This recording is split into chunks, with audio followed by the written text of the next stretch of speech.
An unexpected byproduct of the pandemic was its impact on the real estate market. Now, going into COVID, the demand for housing was already pretty high and the inventory was already pretty low. Now, once the lockdown actually hit, the demand for homes actually went way up. So now, as we've come through all of that, sellers now kind of find themselves having to come back to the reality of selling a house. It's not just putting it up on the MLS and 2 days later you've got 15 offers all over asking.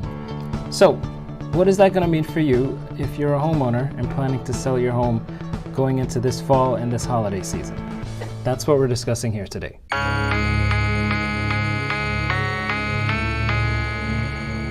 Hi, I'm Stefan McCarty, real estate broker here in Broward County, Florida. And let's take a look at what you as a seller can do if you're planning to list your home this fall or this holiday season. You've probably heard this and you'll continue to hear it. Pricing and marketing. Pricing and marketing. Pricing now more than ever is going to actually be important. When I say going to actually be important, what I mean to say is, let's be honest, when the pandemic was going on, you could have hired any agent off the street or even done it yourself, listed the house, taken some nice pictures, count your clock and wait 24 hours, and you would have 10, 15 offers sitting on your desk to consider. And probably every single one of them would have been over asked. You would also probably have had a bunch of buyers waiving all types of contingencies, offering all types of incentives just to be able to win the bidding war.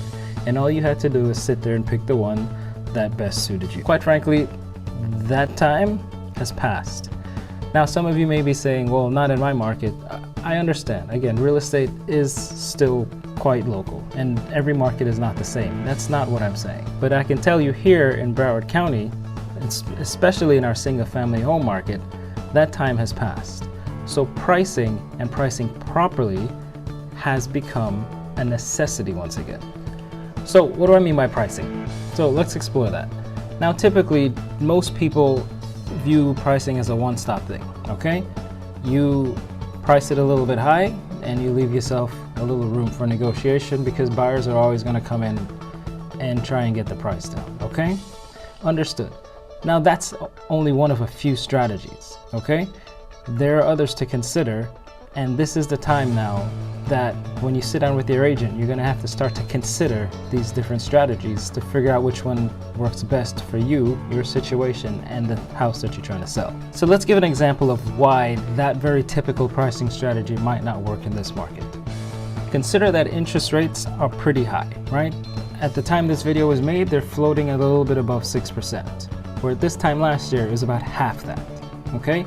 You've got a lot of buyers that are scared to go out and buy for the simple fact that they're motivated and are afraid of these interest rates and the extra payment that comes with it.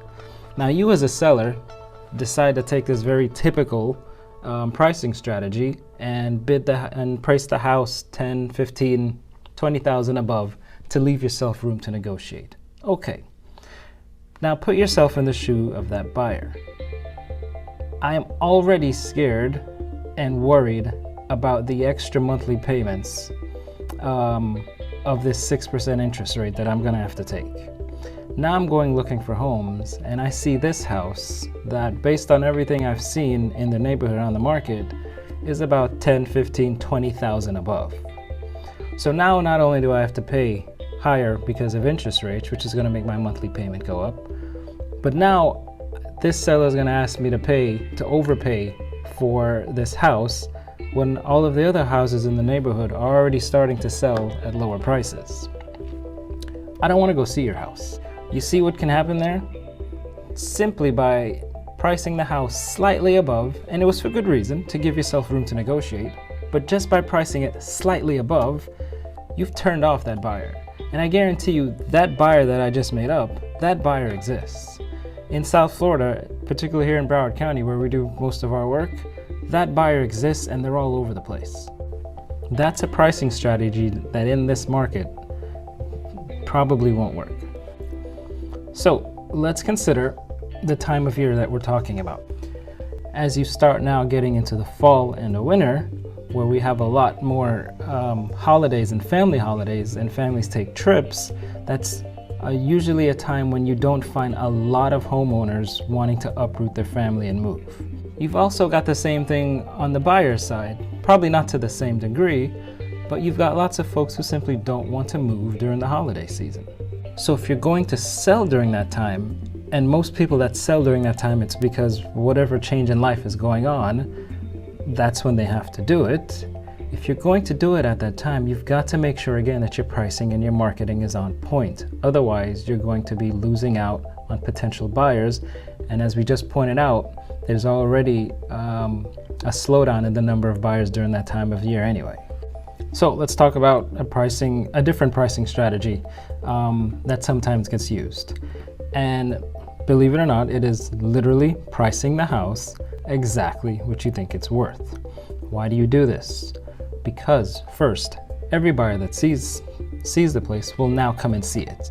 Two, you're much more likely to now get offers from buyers, because if they believe that the seller is reasonable, and they believe that because of the price that they saw on the property, then they're much more likely to want to negotiate with you. But again, nobody wants to leave money on the table.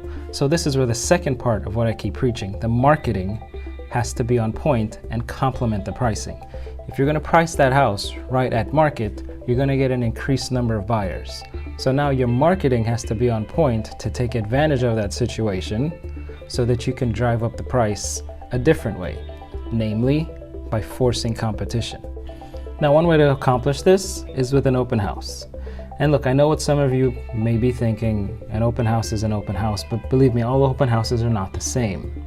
When done right, and I do mean preparation, pre-marketing, driving internet traffic towards the property, when all those things are done properly, your open house no longer just becomes an opportunity for people to come see your house. It now becomes an opportunity to drive up the price, because when all those people are in the room together, the number one thing they're thinking is, I have competition. And the second thing they're thinking is, I'm going to have to do something more to beat out my competition. And here's the kicker. The only thing buyers know how to do in that case is to offer more money. So I say all of that to say, if you're planning to list your house in the fall, you should expect that there's going to be slightly less of a market of buyers, which is perfectly fine. So you must do everything else to make sure that the buyers you do get are quality buyers and ones that are going to be willing to pay to get your house. How do you do that? You force competition. You must price it properly to bring them, and second, you must market properly to force them to pay more. Hopefully you found this video helpful. If you liked it, please like, please subscribe, and I'll see you next time.